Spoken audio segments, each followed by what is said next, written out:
Good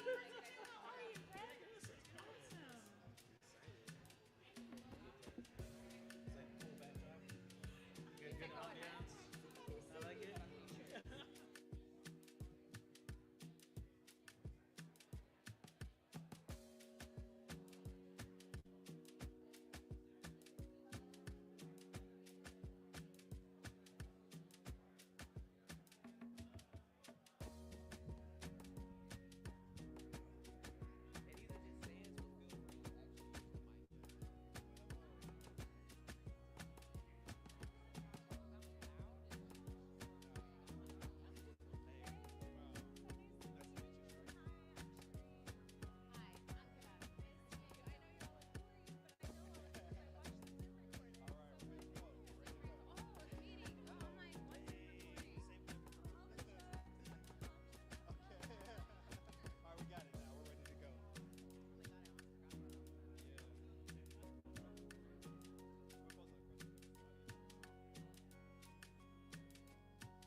Every day, businesses like yours are taking steps to reduce greenhouse. That's that free.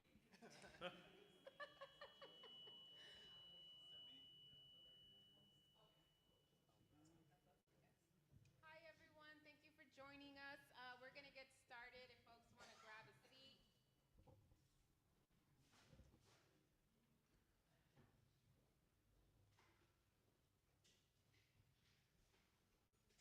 Thank you for joining us tonight. We are excited to have everyone for this collaborative event tonight with both AMPT and the Leaders of Color Collective. I think that we have some shared values around creating spaces, and so I think particularly at this time, it feels imperative for us to have spaces together to be able to share and discuss like what we are feeling and going through as leaders. And for us, it's always important to like be able to do that. So thank you for coming and sharing space with us. So we're gonna get started. This feels weird. I feel like I'm just talking to myself. Take it off. All right. So my name is Angela Munguia. I am the executive director here at AMPT.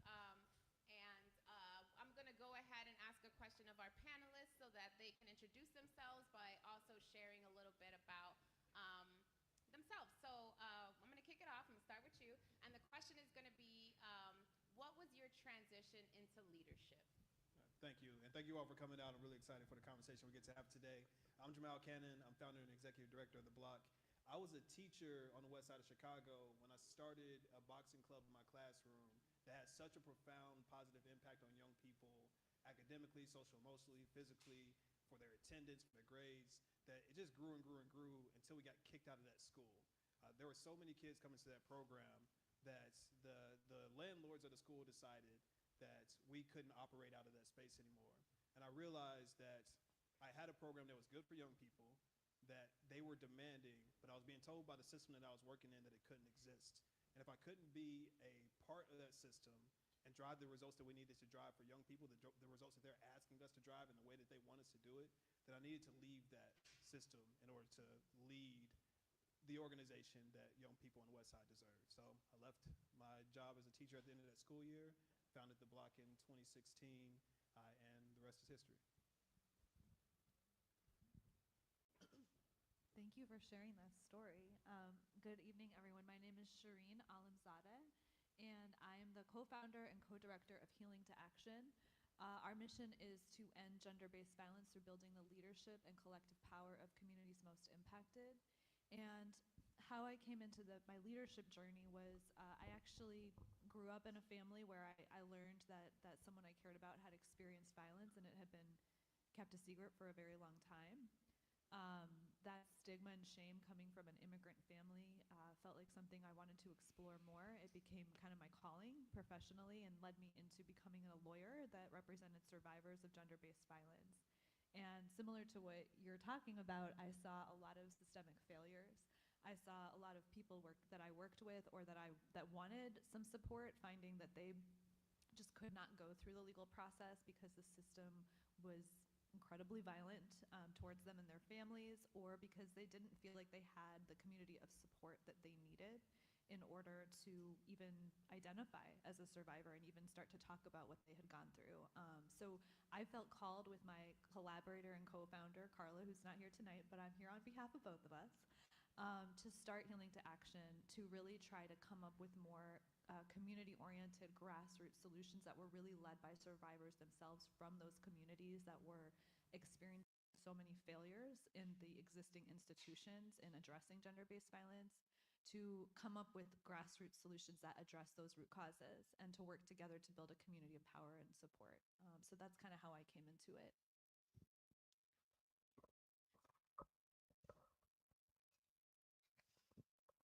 We did the unwrap. Oh, it's a singer's dream to unwrap, and as a singer, it's always fun. My name is Christina Bournet. I am the Director of Development for an organization called Forward Momentum Chicago. We're a dance education-based organization. We work with about 4,000 children across the city of Chicago, and our mission is to bring access to the arts to neighborhoods and communities and students that have limited access. So I got involved. My leadership journey is a little bit different from others because I grew up making music. Singing was a part of my life. It was just what I did. My parents were extremely artistic. My dad plays, several instruments. My mother sings and has always written poetry and things. If you come to our house, literally the walls and the ceilings are painted because she ran out of canvases, and that's what she did.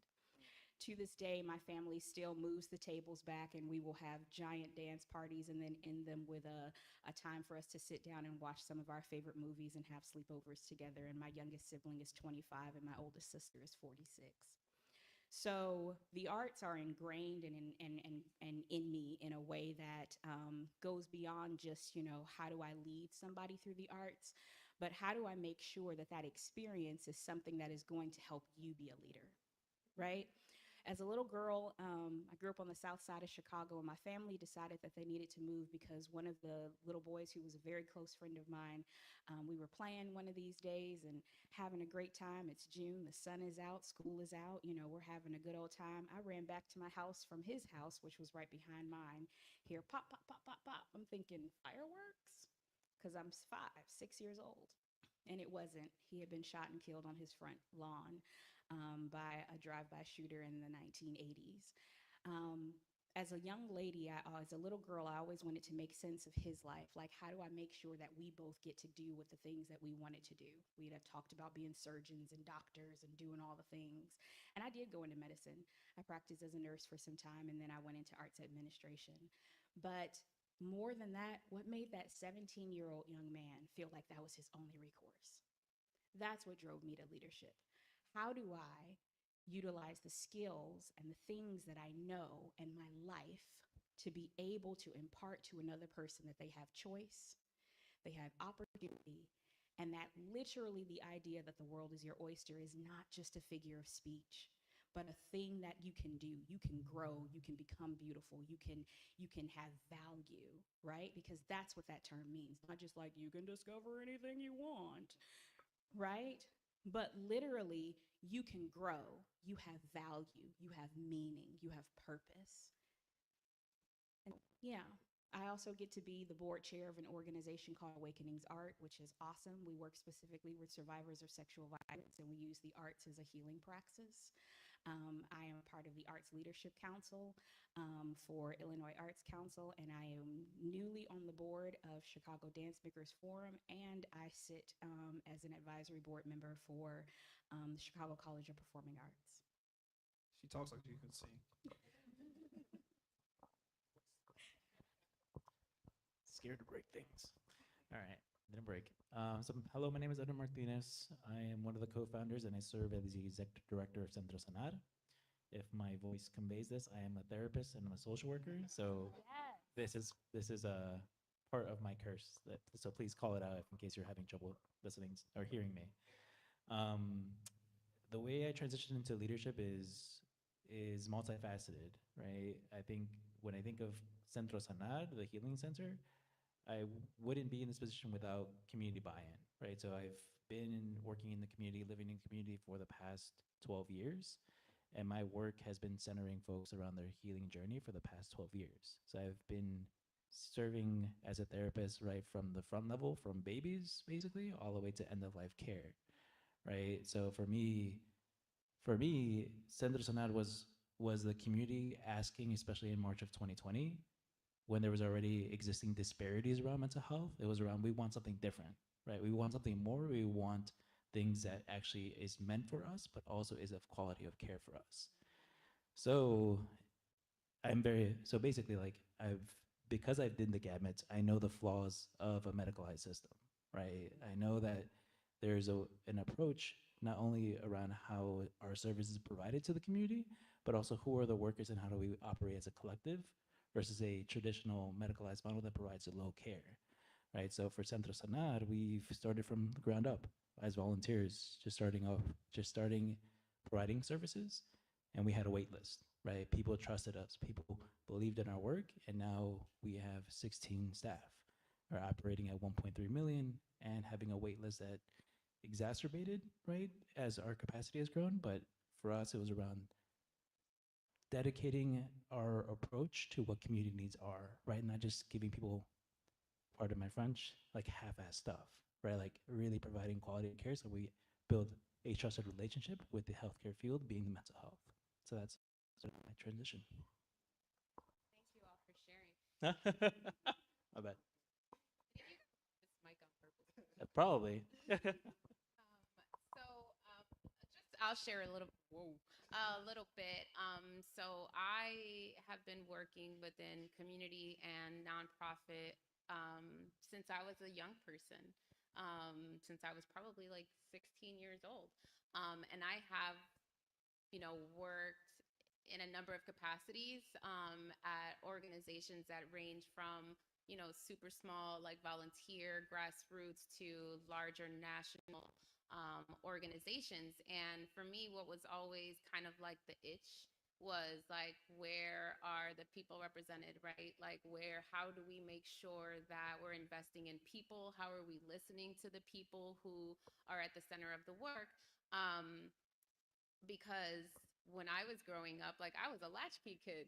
I went to school, like, I have kids now, so I think about the way that I grew up, and I was like, hell no, like, I would never, right? But my parents didn't have that option, and so I took myself to school, like, came back, like, I fed myself, like, cereal was like a dinner all the time, right? And so I think about how community organizations really, like, helped me grow up.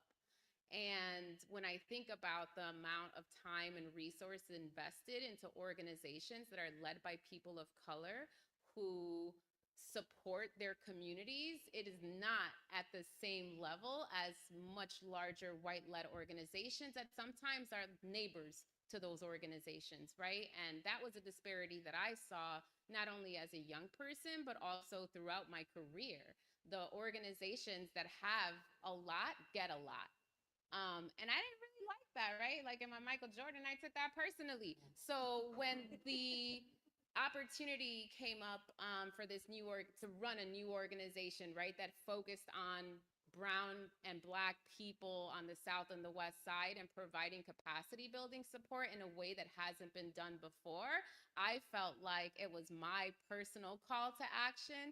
And it also felt like a moment where I was like, okay, girl, put your money where your mouth is. Like, I have all these ideas of what it could look like if people of color are invested in at the level that I believe we can, and ultimately a belief that if we are given what we deserve, that we can be great, that we can take care of ourselves, that we know what it is that we need in our own communities. We just need to be given the opportunity to be able to do so. And to me, that calling was in AMPT. And I think that like when we started our work in 2020, it was of no surprise that we, similar, right, to Centro Sanad, like our wait list and it continues to rise. And I don't think it's because like, oh, like we provide the best. I mean, we provide a great work, but at the same time, I think it's more telling of how much need there is. And not only need for just capacity building, but capacity building that is made for us, that centers us as people, that centers us culturally, that doesn't, that doesn't require that we mold ourselves into the status quo in order to be successful. And to me, that has been like the everyday reasoning for why I feel like I take on this like really difficult opportunity for leadership, because I feel like we have to, right? Like it just feels like a must, like there's no other choice. So when we were preparing for this conversation, a big thing that came up for us was how do we remove white supremacy culture from our organizations? That was the big picture question that we were talking about, and it feels like a timely conversation. How do we stop doing these really harmful things within our organizations? And then what does that mean on the flip side, right? So we actually want to pose that question to you all before we start answering the question. So is there anybody who would like to share with us, how is it that you are taking on the counterculture of white supremacy within your organizations? Don't be shy. I'll come over with the mic as soon as I unwrap it. Oh yeah. Well then you gotta get up. Handed you the mic. Anybody? Here's what I think we can do. If you can turn and talk to folks around you, Yep. how are you removing white supremacy culture from your organizations? What struggles space? Talk to somebody. It's working? There we go.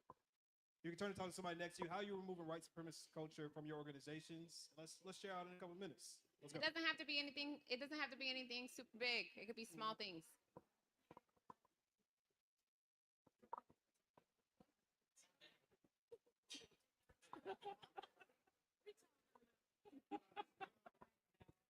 So many layers to that. Yeah.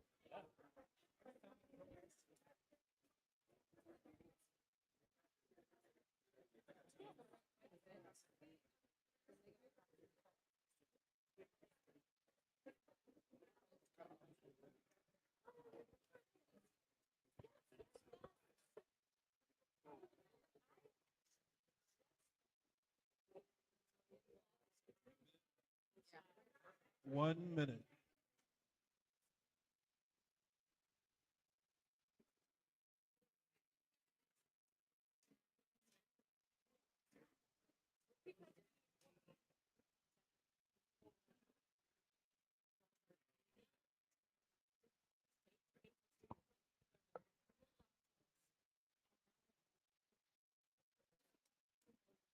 Thirty seconds.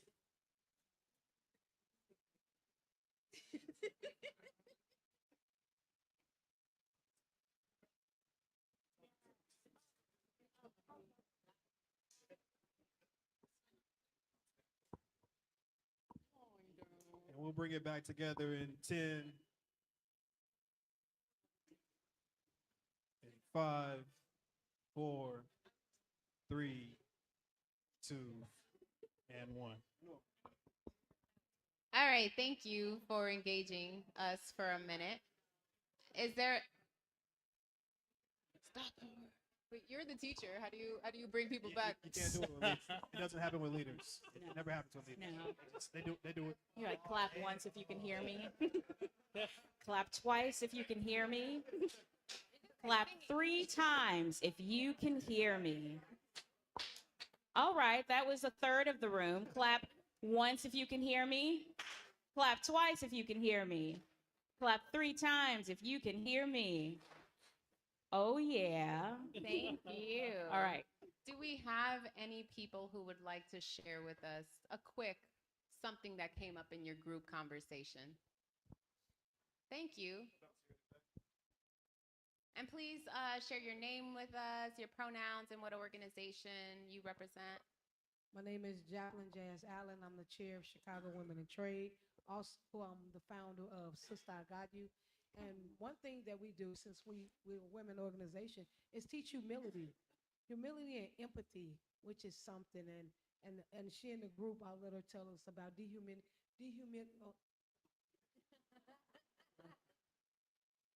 My name is Alexis Johnson. I'm the community engagement manager with Lions Pride Mentoring. We talked about like humanization, so making sure that we are seeing each other as humans first and taking into consideration like what that looks like on an everyday basis. Thank you. Hey, everybody. My name is Heike. I have a nonprofit. It's called Make Mama Proud. I assist youth that are coping with the loss of a parent with grief counseling, um, mentorship, and life skills training. And so when you guys first asked the question, it made me super emotional because I felt like what I am doing is not enough. And after I talked to these two ladies, they affirmed to me that what I am doing, just keep up that. That self-care workshop really resonates with the teens that I work with because I'm a really big self-care advocate as an adult. And I believe when you start working on that early on in life, you can better deal with some of the things that you can't control when you can work on your inner self. And I think one of my 2025 goals will be incorporating a lot of more political education into what I do. You guys, I just spent 2 weeks working the election, early voting election day. And I think a part of the young people's education, they should be more involved in our, democracy, working, voting. But if we have more of us that want to be involved in politics and just don't quit because we're underrepresented, then maybe we can change the tide in some of the things that we see as far as white supremacy is concerned. Anybody else? I'm gonna go with the theme here. So I'm gonna get this trademark. Don't do it before me. I put in human resources. I'm in HR, and I truly focus on people as individuals. And I was struggling for a minute, like, oh, is this like breaking down white supremacy culture? But I think it is, because it's easy for folks to focus on metrics and systems and what's not working. And it's like, homie, if your people not good, your org ain't gonna be good. So let's start there. So that's what I do. Amen.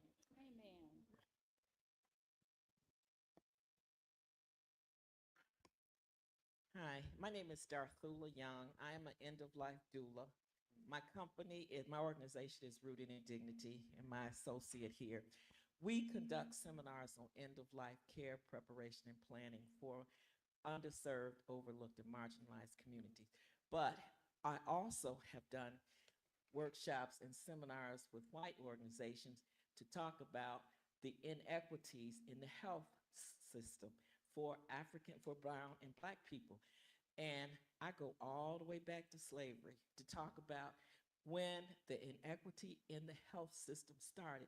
And I can tell you that the health profession is so surprised to hear that. Do you know that they are still teaching students, medical students, that African American skin is thicker than white folks? We don't get the same kind of medicine. There are so many things that they are teaching in medical school about black and brown people, and they don't deal with the cultural aspects of us as black people, brown people, culturally, what we do, how we administer to our loved ones, our sick and our dying.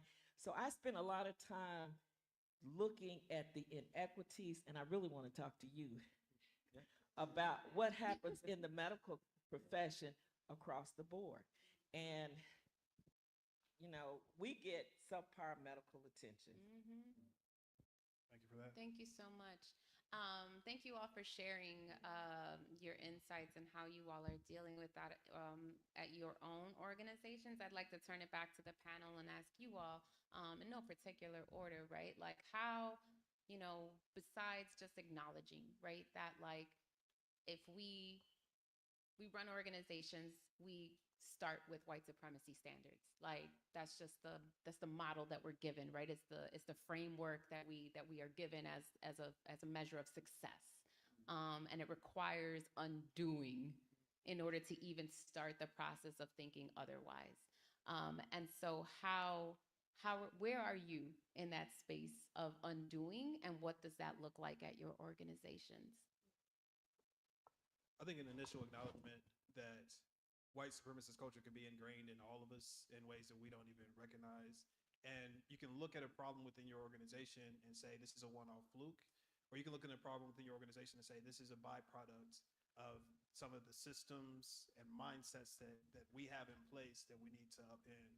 So any given, somebody told me in education, I think it was, I can't remember whose quote it is, not mine, don't attribute it to me. Every system is perfectly designed for whatever results it produces. Whatever result I'm producing right now, that is what we're designed to do as an organization. If Black boys are dropping out of our organization, we are perfectly designed for Black boys to be dropping out of our organization. It can't just be about what's happening outside of our walls. It can't just be about changes in the neighborhood. It's something that we are doing that's leading to Black boys dropping out of our organization. So thinking of it from that mindset, we had to look critically at all of our systems and say, where are the unconscious spaces for bias? What is a question that we're asking that maybe seems innocuous? What is the procedure that we have that might be turning people away? What's on our flyers? How do we find these pieces? Because white supremacist culture doesn't always say, I hate people of color. White supremacist culture says, if your grandfather didn't live here, you can't vote. It says so many little things that you don't put your mind on and necessarily think this is meant to support white folks. So how do we look at the things that might have seeped into our being that we've gone unconscious to and start to root those pieces out based on the results that we're producing? What are the results that we're producing? What does that mean about the system that we've created?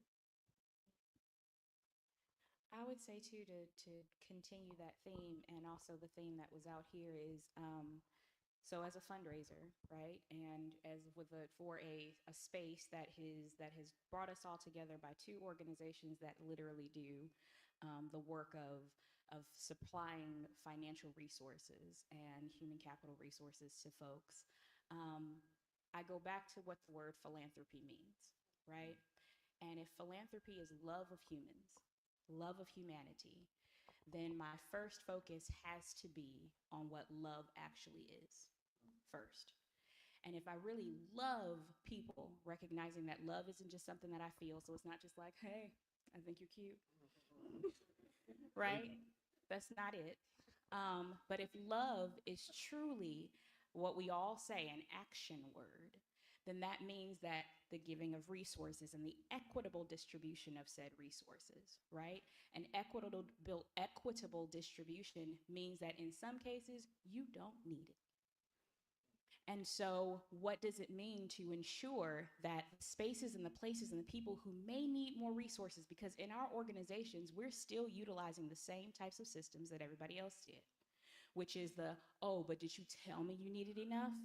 Give me all of your facts and figures and pieces and everything, and I'm going to determine whether or not I think that you need this resource that I have to provide. And so one of the things that we commit to do at Forward Momentum Chicago is our Saturday programs are free. And they're not free, you quote, needed. They're free because you signed up for it. They're free because you have the opportunity and you live in this neighborhood and you recognize that you've got a child who moves too much or they love to move, whatever the reason is. And we said, hey, be here. Our summer dance camp, which lasts for 6 weeks, and we provide lunch. It is all day long from 9 a.m. to 4 p.m. We provide lunch and snacks and field trips at once a week, and they get to perform at the Logan Center, and they performed at the Pritzker Pavilion, and all of these different places. They performed at Ravinia. Our babies are doing some amazing things. That camp costs us almost $1,500 per child. I just calculated it again today. And we're able to still bring that cost to $125 per child for 6 weeks. Because we said we weren't committing to upholding a white supremacist standard, which says, I need to know that you need this. But we said that we know that it's a resource and it's necessary. And so since it is necessary, because we know that the arts are the only thing that allow both hemispheres of your brain to talk to each other at the same time, so that you then grow the ability to critically think while being creative at the same time. We know that according to research, and you ask anyone in business or tech or sciences or whatever, you ask them, what's the type of person, they recently just did this, and asked folks, what's the type of person that you want in your space? And they said, I'd rather have an artist than someone who went through the steps of becoming this. Now, how awesome is that to know? And so what does it mean to create that type of place and space where for young lives, right, who have lost a parent and are working through and trying to figure that out, because that means that 50% of their resources are gone now. I work with children who experience the death of a parent, and we use the arts as a means of helping them work through the grieving process. And so 50% of those resources are gone. What does it mean to, in the community, just be that other, the 50%? Because I focus love, and then I focus the human. And so that is how, at Fort Momentum Chicago, we are ensuring that we do not continue to uphold white supremacist standards. We use a community-centric fundraising approach, which means all of us need each other in order to be successful. Our community, you want to be part of what we're doing? Come on over here and dance with these little babies. You are not going to be a spectator and be like, oh, look at the little brown people dancing. No. You're going to come and you're going to be a part of this, and you're going to join hands with us, and if that's not the way that you think of it, then bye. Because your resources, because I don't believe in a scarcity mindset. The last census that was done, over 60,000 millionaires live in the city of Chicago alone. 60,000 millionaires. And you don't think we got enough resources? I don't buy it. But part of what you're saying is expecting people to want the same thing for the kids that you work with as they want for their own kids. Yes. And you can imagine them going down and dancing with their own children, people that they care about, people that they love. They have a lot harder time doing that with people that they don't see on that same level. So that constant expectation that you want the same thing for our kids that you want for your own kids is another part of that breaking down the white supremacist culture within our organizations. Yep. Amen. Sure. Yeah. For me, it's about who makes decisions, right? Like for us at Centro Sanad, yes, I have the lofty title of having executive director. I would say is heavy more often than not, right? But I don't make all the decisions together, right? I don't make the decisions by myself, right? It's done as a collective. I think the piece when it comes to how we operate at Centro Sanad, it's around, so I'm kind of like feeding into the medicalized system, is we don't view people as machines, right? Like as a therapist and in outpatient centers, you have a certain productivity level, right? You have to work 36 hours to bill, right? Is that sustainable? Hell no, it's not, right? Like that, and you expect us to still provide quality care? No, you have to center the people. You have to center your staff in the decision-making process. You have to determine together what your metrics are. You have to determine together what your culture is. So for us, I like to boast that we have a zero retention issue at org. I've had the same 4 staff for 4 years, right? Like that's how you address health inequities, right? How do you know your therapist? Your therapist is there consistently for the past 4 years in spaces in which community can connect with that person, right? Like that's how you build trusting relationships. And for that reason, right, like because we focus on care for our staff, care for the community, care for that our members, we also outperform different orgs, right, to do the same type of work that we do. So if for us it was like we want to make sure that we're to the core, right, addressing who makes decisions together, but also centering the people that do this work, because that's how you address one of the core issues around health inequities in this country. I'd love to build on that a little bit in terms of who makes decisions, because I think that's one thing I was reflecting on tonight. One piece that I've been thinking about is my co-directorship and having a co-leadership model. So I wanted to talk a little bit about that, because I think people think about co-leadership as a kind of subversive way of challenging like a great white man theory of leadership, great white shark, I don't know, but like, you know, it's essentially, you know, Don't just insult sharks like that. you know, distributing leadership at the top as starting to develop a practice of distributed leadership and decision making. And I wanted to tell a little bit the story of my co-directorship, because what I think is important is any structure that you're playing with to try to do things differently can be very easily infused with white supremacy, because we come into it as ourselves who've been living and breathing that.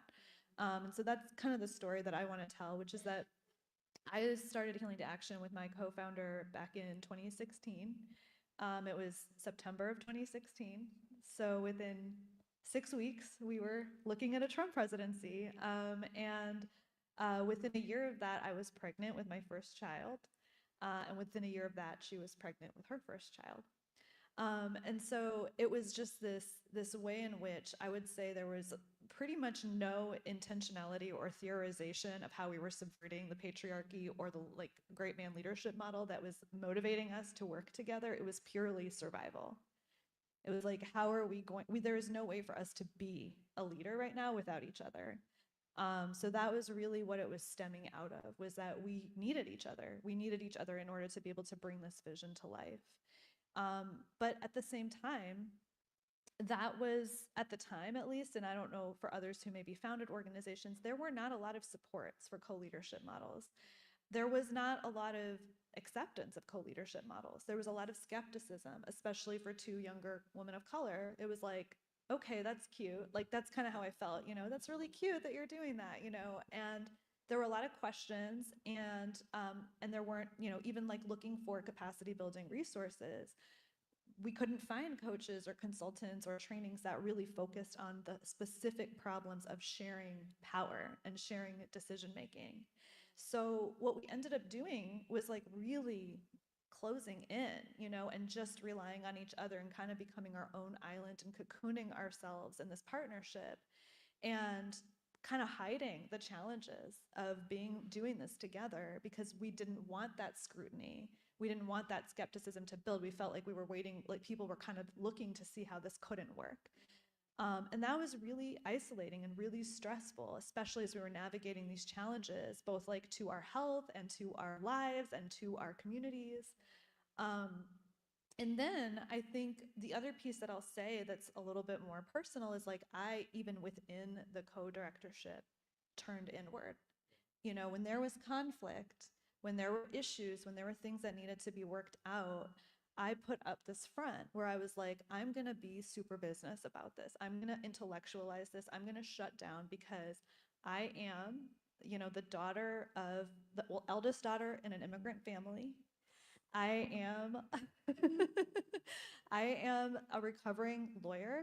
My entire life has been designed to stand in front of people and absorb blows. Like, that's who I am. That is how I've grown up and that's how I've lived in this world.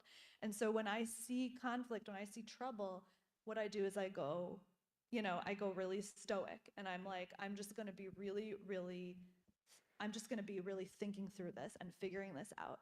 And so I deprived my partnership of the vulnerability and the honesty and the expression of my needs that was required to work in true collaboration, to really be able to say, okay, look, this is what I need right now. These are the feelings that I have. Oh my God, talking about feelings is the worst, you know?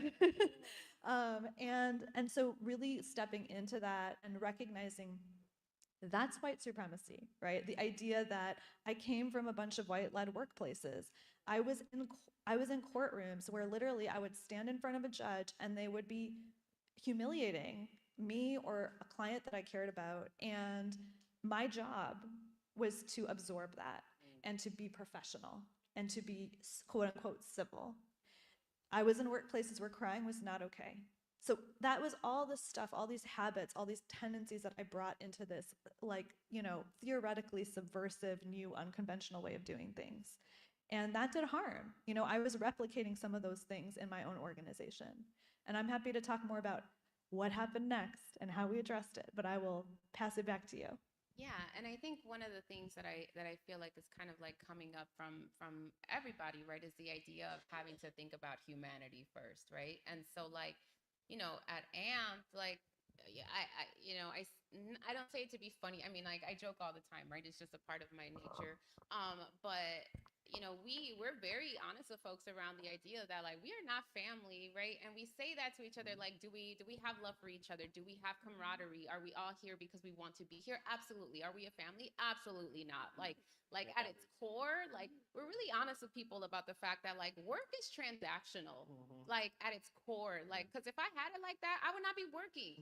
I would be with my family. I would be doing what I want. I would be making art. I would be traveling, right? I would be doing other things. Like I have to work because we live in a capitalist society, and like everybody does that. Do we come here or we work together and we choose the things that we do because we want to be values aligned, because we want to feel good about what we're contributing to the world? Yes. Do we want to work? I don't think so, right? Like I don't want that heavy burden of like, how do I make millions of dollars? Like I don't want to do that, right?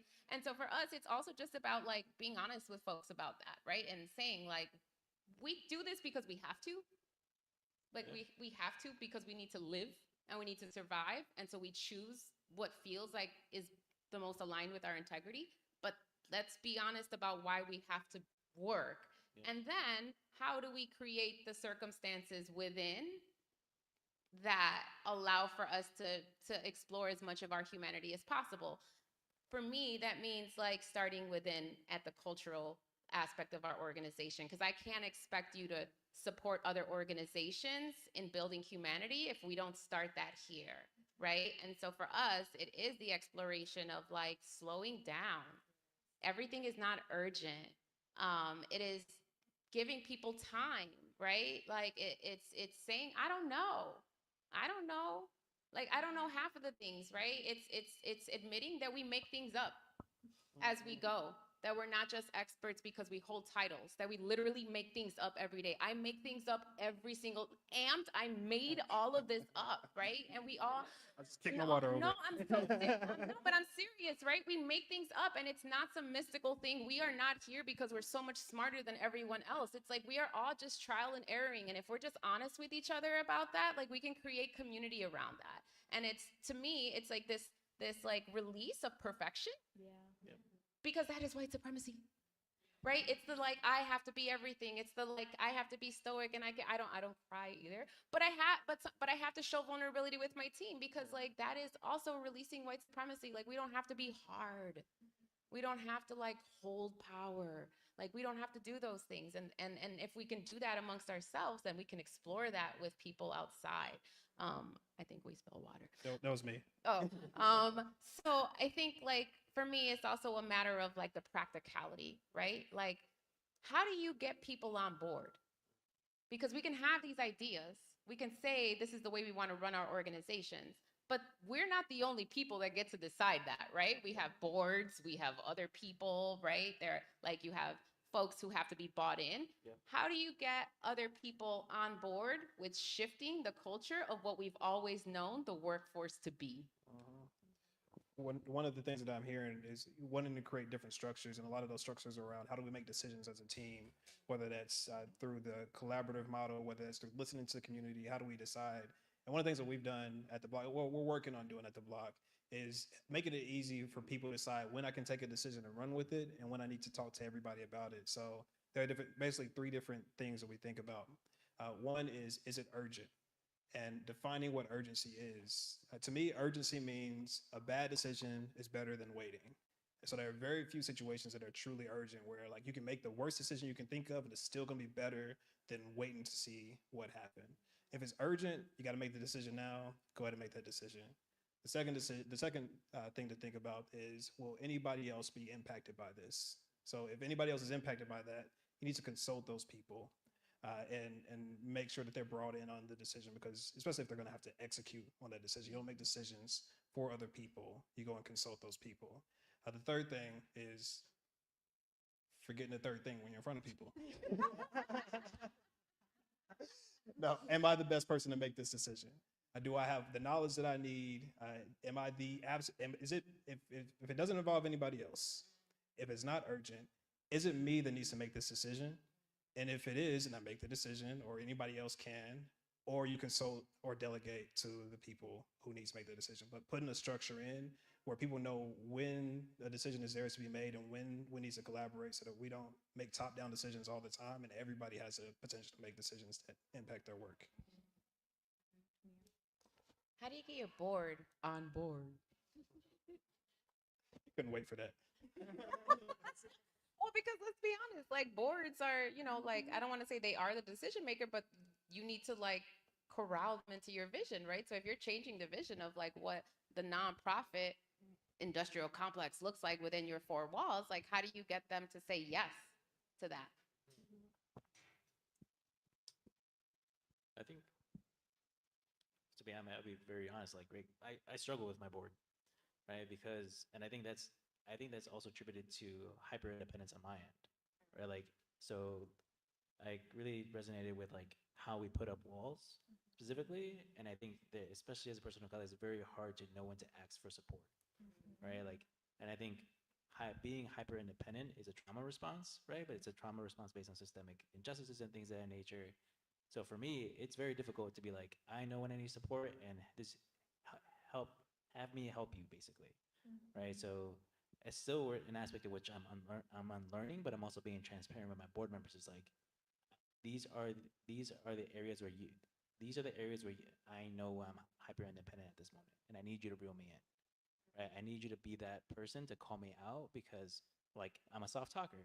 I need folks to call me out because I've become hyper independent because the need I'm kind of gravitating to you is like the need to address the need in the community and how to get things going off the ground.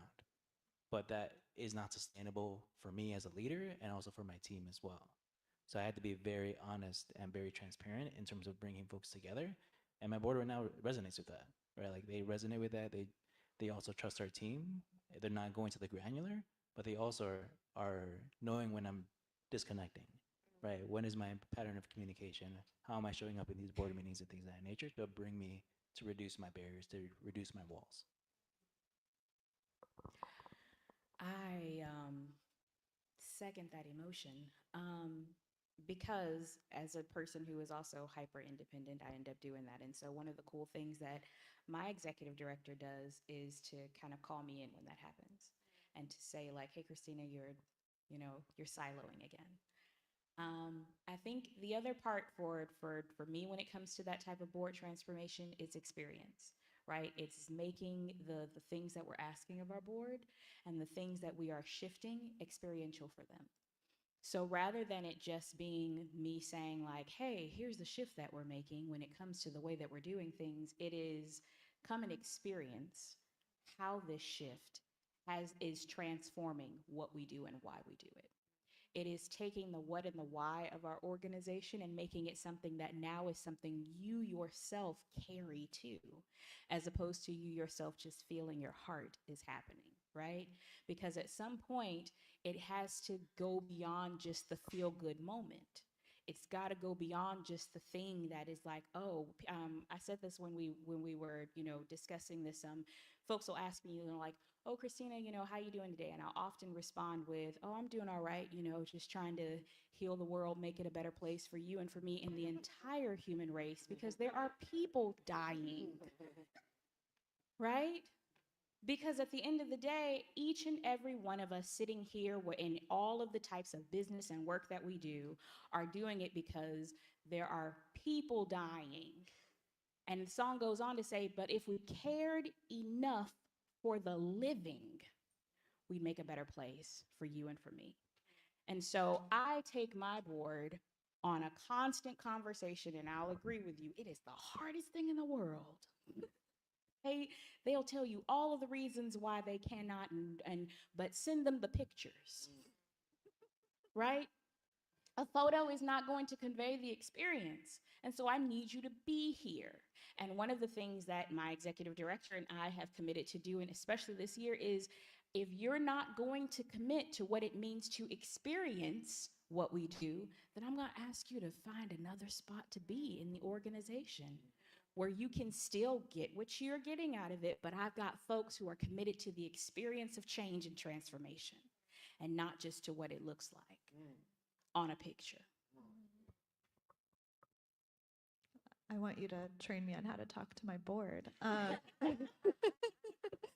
But no, in all honesty, I think to frame what I'm about to say is like, I think there's two things that we can, that I would say in terms of resisting on the internal level, the white supremacy culture that I will just hope that people will leave with.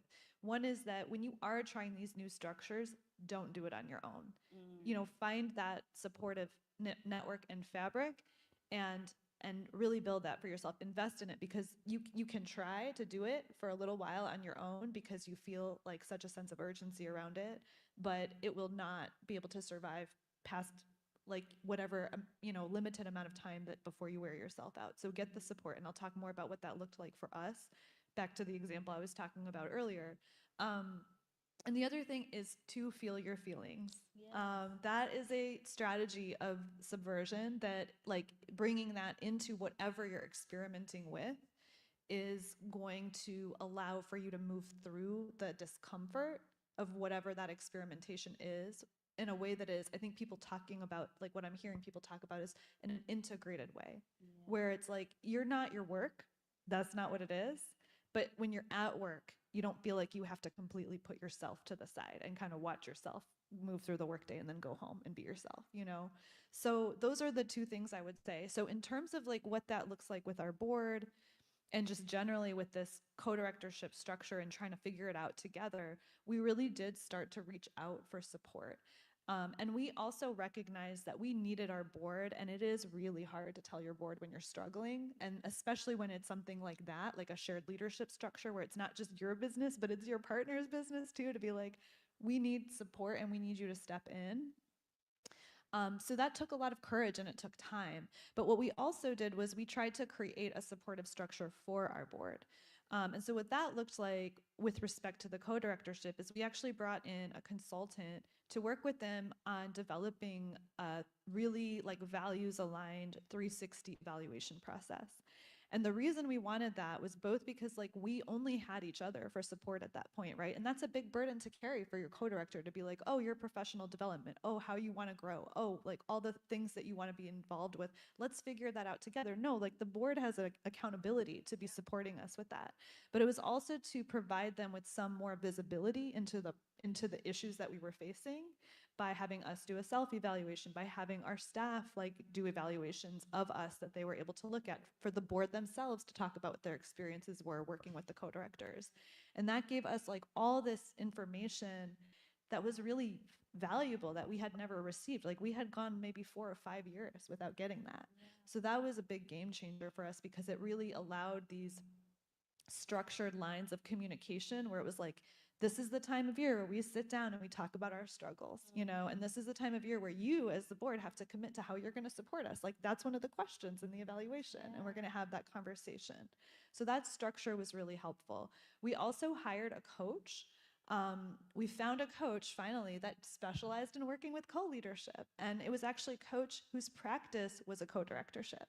So that was really cool, and that was also really like just transformational in terms of she was able to work with us individually, she was able to work with us together. It was kind of like what couples counseling is like, I think. So we would joke about that, and in a way it was actually one of the most like transformational processes I've been through, because I had someone there who was so committed to working it out, and was so ready to show up. And it was really beautiful. And, I'm about to turn 40 next week. So I'm like, yeah, And I'm like, yes, I know, thank you. And I'm finally getting it. Like, I'm finally starting to feel things and talk about things and have the uncomfortable conversation. I'm so proud of myself. Um, so yeah, so that's the other thing. And then the last thing I wanted to say that's not about the board specifically, but we also realized that this was something we were starting to get into this like 40s energy. She just turned 40 last week too. You know, and we were learning all these things and growing, and we realized like our team needs all of this support too. They need to know how they can express what they're feeling in the workplace. They need to be able to have generative conflict. They need to be able to give feedback that's tough to us, you know? And so how can we provide them with those supports as well? So we've started to really prioritize creating a leaderful culture, because this organization cannot rely on me and my co-director being there, doing well. Like, our success should not be like, it should not be a contingency in the success of this organization. So how can we build our people so that we have multiple pathways of leadership, but also people have the support that they need to move through those pathways, and that we're all doing that together. That's a shared experience. We're able to talk about it. We're able to have a culture where like it's okay to experiment with that and play with that kind of power sharing all together. That is so cool. If I can just say, kind of, first off, we should talk about how you did that, because I think that there's some things that internally we're doing too, and just the power of doing an organizational assessment, like the immense power in that. And I know for us at Fort Momentum Chicago, we were kind of looking forward and saying like, okay, we could either keep going down this road or we can stop and evaluate, is this the road that we're supposed to be on? Is this really seriously our actual journey to take? Or are we doing something that someone else has kind of like laid on our backs, you know, or something that doesn't make, you know, doesn't continue to make sense in this moment? And one of the cool things about AMPT is that we were able to reach out to them and say like, hey, we want to do this exploration. And they helped us fund that, to be able to just do an organizational assessment. Are we still serving and doing what we said we were when we first got started 10 years ago? And now that we're here at this particular point in space, what we realized was that, hey, our communication as a staff's got to change. The way in which we engage with our board needs to shift. The things that we say about our neighborhood and the communities and stuff. And so I just really, as you're talking about, you know, what it means to do an organizational assessment, right? We don't, and I think even as a person, how often do we SWOT ourselves in our own individual lives, right? And say, like, what are my strengths, my weaknesses, my opportunities, my threats, right? All of those things. Do we do that interpersonally? And what this organizational assessment allowed us to do was to not only do that for our org, and to realize that there were some massive shifts that needed to change in the way that we worked together, because we were committed to that together, right? But that we also needed to make sure that we were looking at internally at ourselves too. And like you said, how you're functioning. So high five, sister girl, and let's keep on talking about that one. I want to maybe, I feel like a rarity, but I feel really fortunate to have the board that I have. But it hadn't always been that way. So we went into 2020 with a board that we had started with, and I, you know, went in 2020 and really just sprinted through all the work. I felt like I was really on my own because our board was good for the start, but we needed a different type of board for where we were going to go. A friend of mine told me that the people who are with you on day one aren't always appropriate for day two. And you should always honor the things they did for you on day one to help you get up, but they're not always the people to help you get to the next level. And we just had to have some really tough conversations around the fit for their place on the board, whether or not it was what they needed at that point in their lives, and that they could do the things that we needed to do to get to the next level. And we turned our entire board over, which was tough to explain, but we turned our entire board over, really based off of consent and people realizing that they weren't the right fit for where we were going, maybe because of their time, maybe because of where they needed to go in their lives. And we brought on a board where I feel like I can say what we need and they'll try to go and make it happen. If they can't make it happen, they try to go and find somebody who will. I can say, hey, this happened and it wasn't what we needed at that time, and they'll try to remedy that piece. So those candid conversations, both with the past board and with the board we have today, helped us find those day twos that we needed to get to the next level. Yeah, that's a really great point.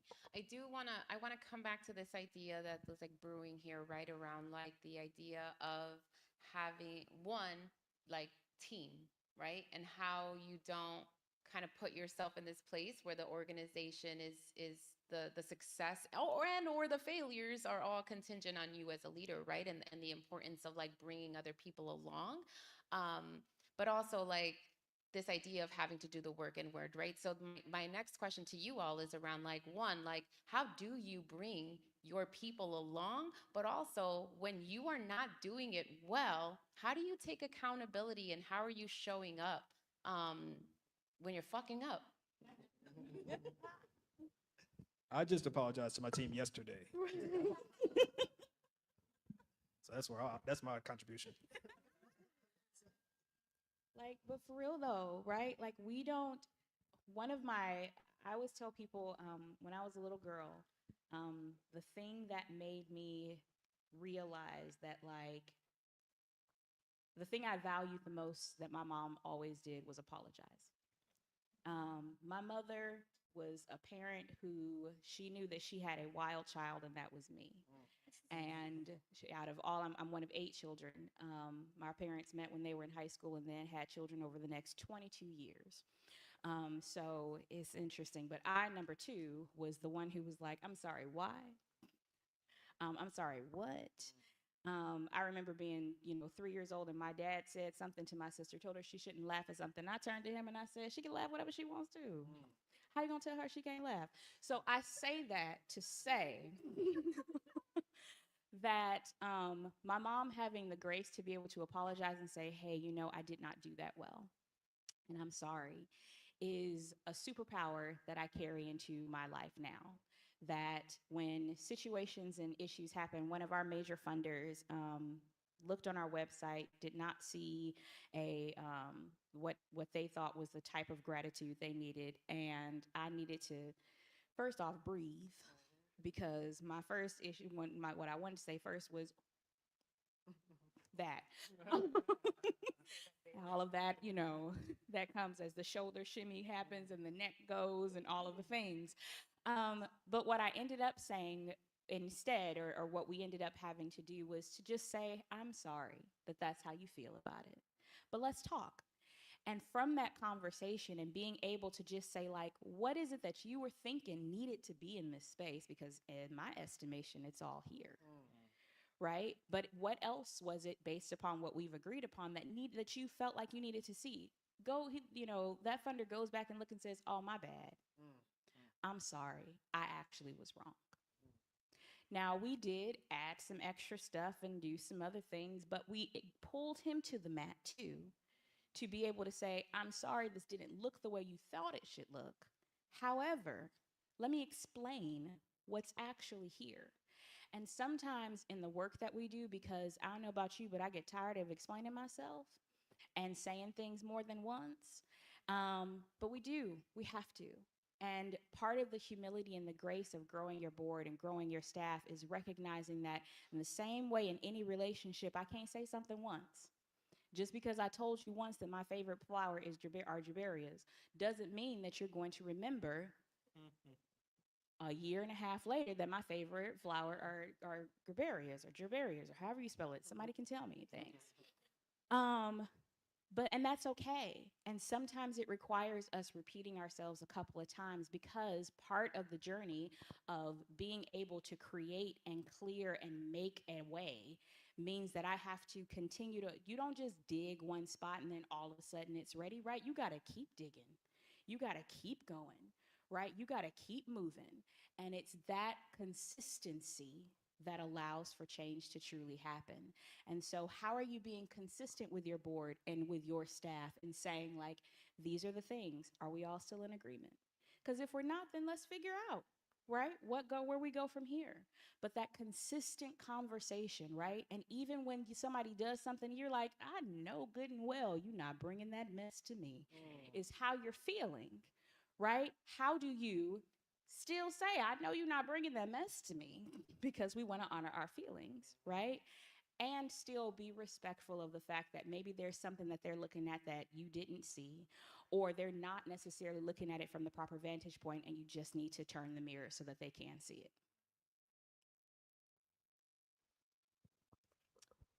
So you stewing over there, Edwin? Yeah, I think there's a level, so in agreement. I think the one thing I would add is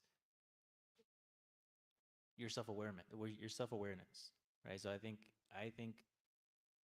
of brave spaces that your staff have, because we're all leaders. We all have power, right? Like, and because we're leaders of color, there's a sense of like, you made it. So how dare I tell you that you're fucking up, right? Like, and I think that's very harmful in your culture, in your organization.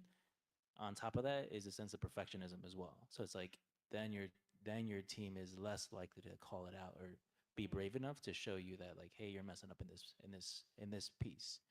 Um, I think I say this to my kids, or my kids call me out as well, as like, sorry is cool the first few times, right? So how do you intentionally address that? So it's part of your work plan. It's part of you. It's part of how your team is holding you accountable, or and also being supportive for you at the same time.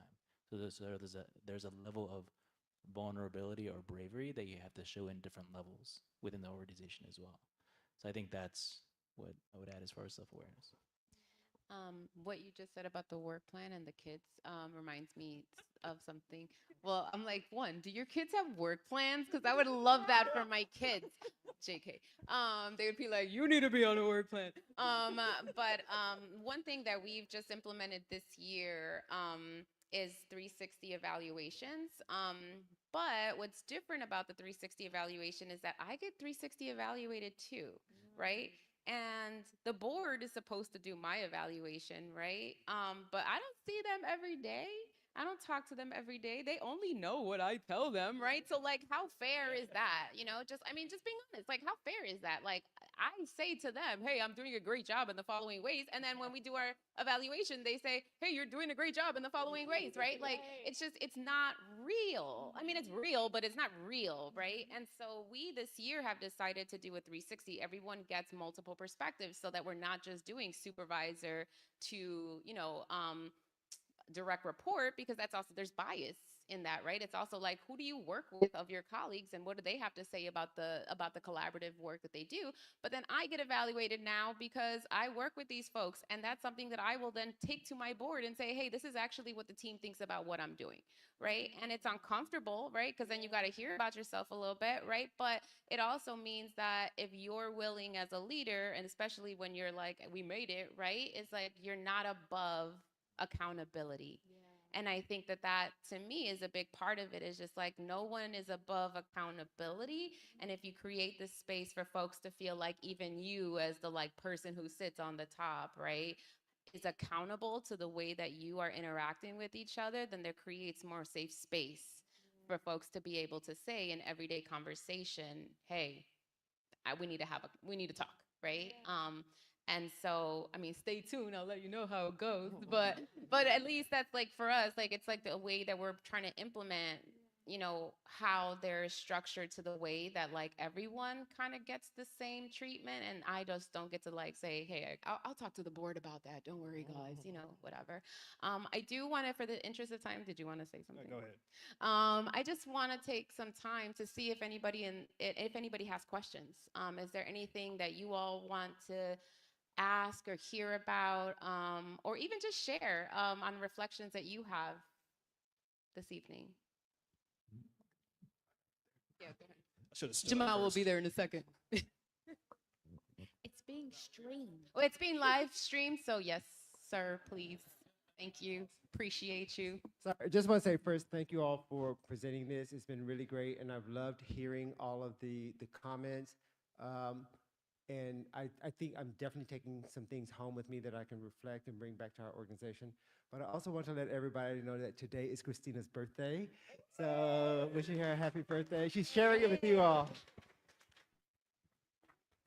I'm 44. It's my Obama year. Thank you. I mean, I would start the singing, but I can't sing. He really said that to me earlier today too, so he means it. Any other questions? This question up in the back. Peace, y'all. Colin, he, him with Soapbox Person Organizing. Echoing what he just said, this has been great. Like, you guys are all really fantastic, and it's interesting hearing the problems and the micro and the macro meso examples of how you guys work through things. This is kind of meta. I'm just thinking about my org is super, super small and do a lot of contract work and project work where we're going to start growing infrastructure personnel-wise, which feels really good, exciting. And I've got some resources already for that growth that is impending. But I'm curious about like panels like this, and when we talk about our work in the world, we do film and narrative change and grassroots organizing with some attitude. And so I think all the folks that work with us are kind of homies or organizers first, and also filmmakers, or filmmakers first and homies and organizers, share our politics, black, brown, queer, whatever, and folks that are charismatic, like talking in public, and folks who aren't. And so as we grow, I am confident we'll get folks that like our mission and believe in our theory of change and changing mass consciousness on a radical level and organized liberation. But I'm curious on if, as your orgs have grown, how you not get folks to buy into the mission and the dream and the theory of change, but how you give folks tools, especially folks who aren't used to talking in public or being on panels, things like that, how you give folks tools to articulate that vision to themselves and out in the world. Because it took me 10 years to speak about Soapbox in the way I do now. I always believed the same thing, but now I have the language and some of the just, I believe it more than I did 10 years ago, and the world's changed, it's made it easier to lean into our mission. So I'm curious about folks that maybe introverts, extroverts, what have you, different roles in organizations, how you get them to be excited about talking about the mission and what you do, and or maybe that's not the goal too. Maybe that's the question is flawed from the beginning. So I'm just curious about that. I have a quick thought on that. Yeah, go for it. So I think one thing that loosens people up, makes them more able to go out and speak about the mission, is giving them a real stake in the direction of the mission. So one of the things that we did in the past quarter was everybody stated the most important thing that they could do within this quarter, and they action plan themselves. This is how I'm going to impact this organization. These are the steps that I need to achieve that. And this is how it ties into our bigger goal, our bigger team goal that we have. So everybody has their own understanding that they've created on how they impact the organization. And then they get to speak on that freely because they decided it. They know the ins and outs of it. They're not just regurgitating what I've told them about the mission. They now have a deep investment in that part of the mission to move us forward. Go for it. Oh, I was going to say to the part of like getting folks who are introverted or like getting, publicly. So actually, I'm going to share a funny story, Jamal. So we, last month, a month and a half ago, we had our 5-year anniversary party, and there were like, a lot of people here, right?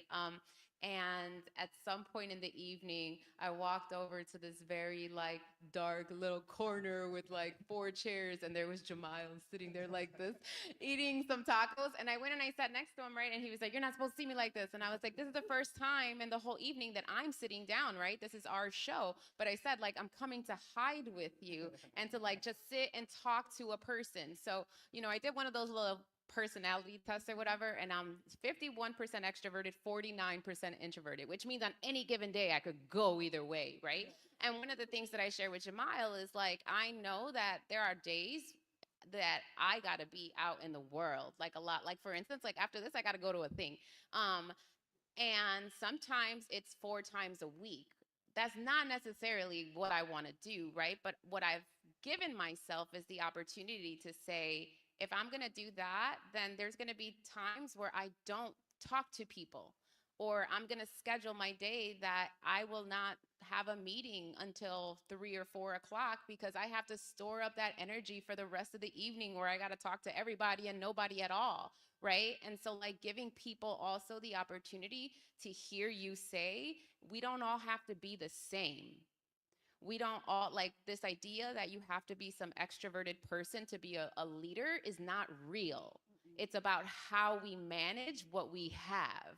I don't have it in me to do that every day, right? But I have to manage my time and my energy in order to give myself that space to do it when I have to, right? So just like releasing this idea that like you just have to be on all the time and you have to be that person, and just like leveling with people like, I want to do this every day. So this is the way that I protect my energy. This is the way that I protect my time. And I invite you to like explore what that looks like for you in order for you to be able to do it too. Yeah, I think the way that, first off, I'm an ambivert too. Yeah, so yay. Let's for go us. home. Right? Like there are some days I am like here. My executive director and I, who spoke a little earlier, talk about the being on, and like what that means. But so some clear things. So when I train boards and I train folks on how to do this, there are 3 different ways that we look at it. You're either an ambassador, an asker, or an advocate. Right? So those are sort of the 3 things that you're looking for. Ambassadors are the folks who are going to partner with you, right? So they're going to go with you, or they're going to be someplace and just hand out a flyer, give all the things, right? Just make sure people know about you. They may not necessarily be the asker, but they will absolutely be right there like, here's been my experience, right? So find the folks who will tell, who are okay with like, who can articulate what is the value that they have in the work that they're doing, is piece number 1. Your askers are the people who are not afraid to get in somebody's face and say, will you do X, Y, Z, right? Most of us, when it comes to our boards or the folks that are a part of the work that we do, don't have as many of those folks who aren't afraid to do that asking piece, but a lot of them will say, I'll go with you, right? So making sure that they're able to be a part of that with you. Your advocates are the people who are going to be in spaces and just say like, hey, FYI, here's an organization that does XYZ work, or here's a person that does XYZ things that I think would be great. Let me connect you. Yep. Right? And they're doing that particular work. So the differentiation is asking folks, and I'll share with you a piece that I give to people all the time to be able to identify who they are and how they do that. Right? Now in that, then you then pair those folks together so that they can begin to do that work. And you take them with you, right? And you create talking points. Do they have just the brief pieces about the organization that are important? And we role play them things, right? We sit up there and make that happen. Why? Because in the activity of us trying it out, you get more comfortable. Because if I can do it in front of somebody that I feel like if I mess up in front of, then they're gonna look at me like, you don't know that? Then I can do it in front of somebody who has no clue. Right? So role playing is also a really good way to be able to help folks begin to make that transition. But the differentiation is that everybody's not meant to do, as Angela already said, everything. And so let folks sit in the spaces that work best for them, and they will work their way up to actually be built into the things that you actually need, because you've respected where they're starting and they're growing from. You just struck me with the power of practice and who gets an opportunity to practice and who's supposed to show up just knowing everything and being perfect. The idea that we're going to create a space for you to practice this thing that people think should come naturally to you. It's such a powerful piece to bring into our organizations. Yeah, like literally that's what your galas are. They're practicing spaces. Yeah. That's what all of the events and things are. They're practicing spaces.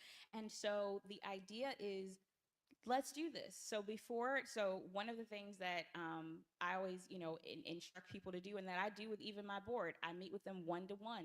And I'm like, let's practice how you talking about the things that are happening when it comes to what's coming up, so that way they feel as empowered and ready as possible.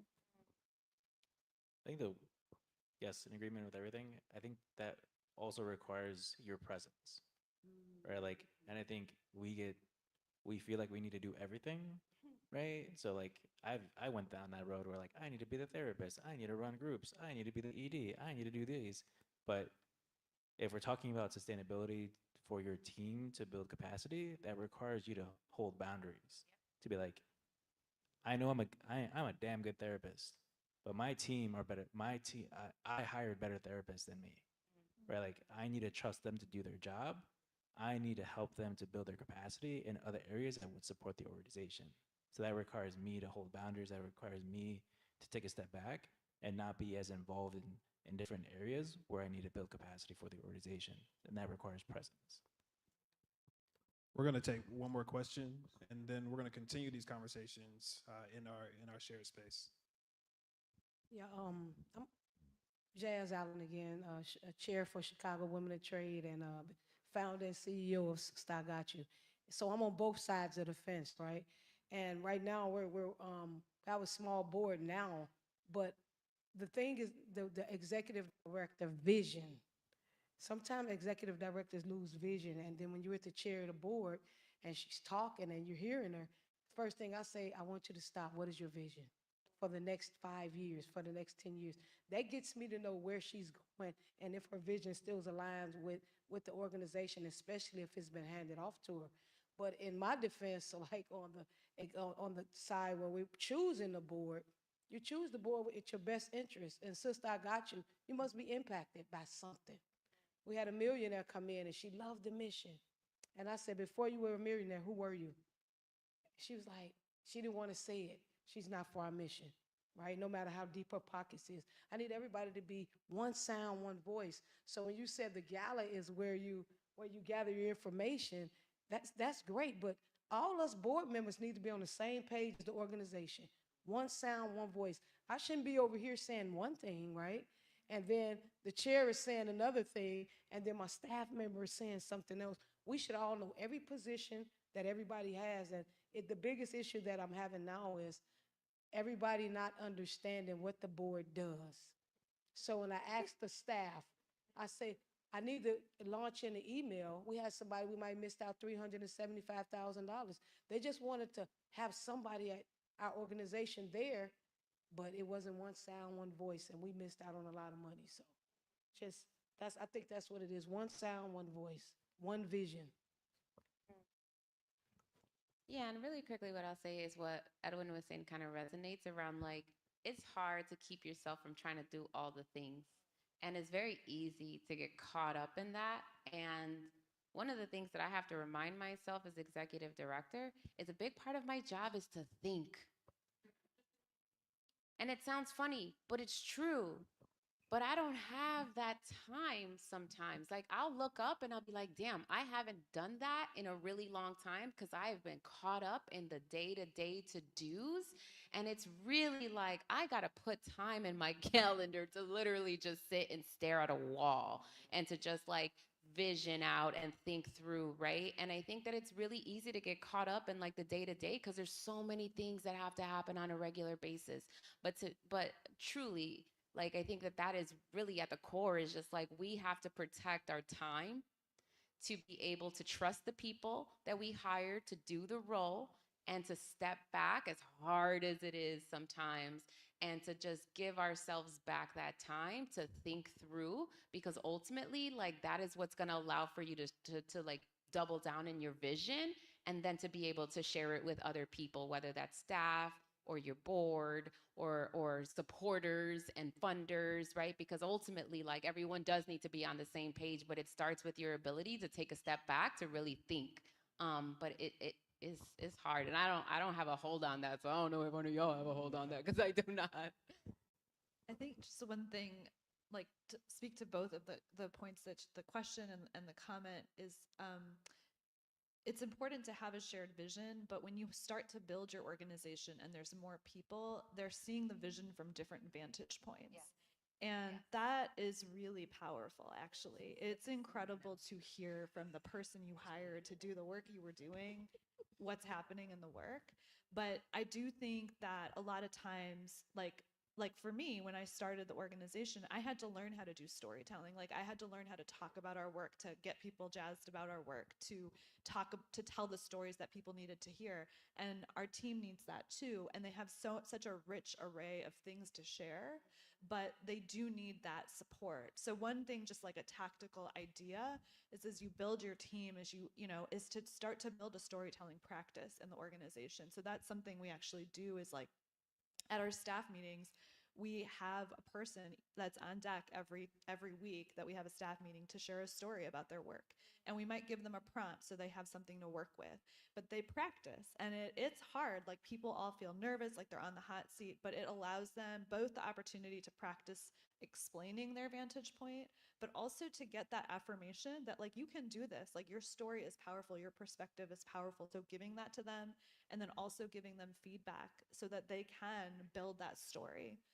So that's just one thing to think about in terms of how to build the capacity to tell the story of the organization across the entire organization. Jamal's kicking us out. No, I'm just kidding. Edwin, go ahead, and then we're going to wrap up and give people time to just kind of talk amongst themselves or each other. Why did I say themselves? Yeah, I think the one thing that got me excited for this panel, and I think we should speak about it openly, as leaders of organizations, is succession planning, right? Like I think I'll be very direct, right? Like I don't envision myself being Centro Sanaz ED forever, right? Like I think that's very harmful. Like, and again, we could go into the history of not-for-profit industrial complex and all that stuff, right? But if you don't prepare your organization to handle a power vacuum, right? Like how can this work actually succeed without you being there, right? Like, and this work will be there without you as well. So like that's the radical acceptance of that, and preparing your organizations for, like, keep maintaining programming and things of that nature. I think that's really important to kind of keep in mind, especially with co-founders and organizations that have been built from the ground up. As we wrap up today, first off, thank you all for coming out, and thank all of our panelists. Round of applause for these folks.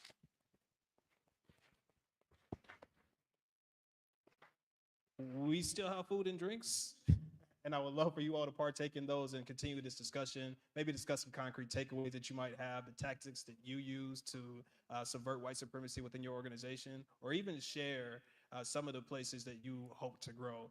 And I also don't want to lead us, but we are going to sing happy birthday to Christine. Happy birthday to you. Happy birthday to you. Happy birthday, happy birthday to you.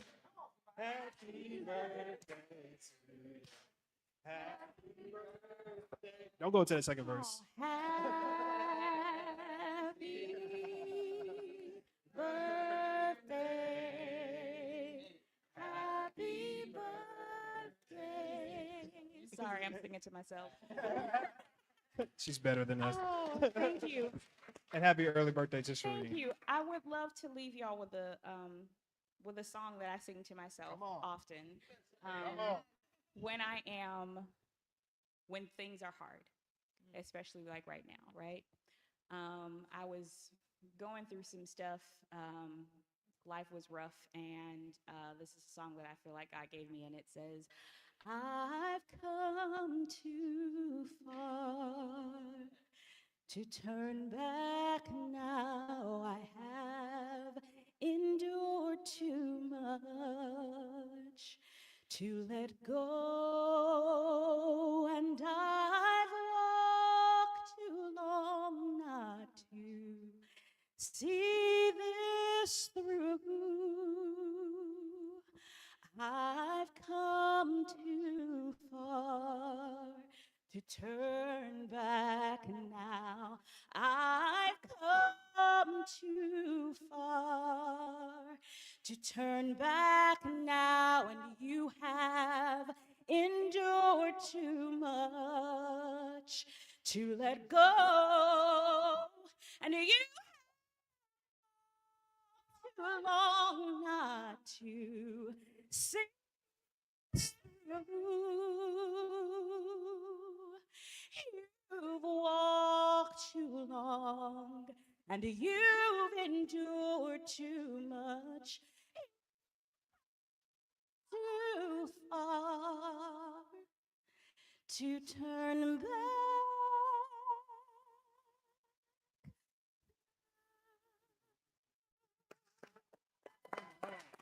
Y'all be great.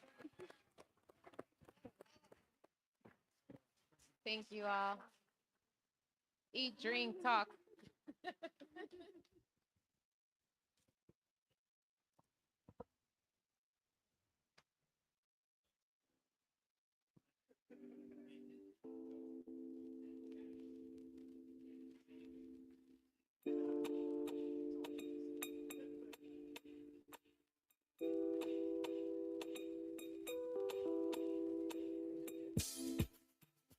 Thank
you.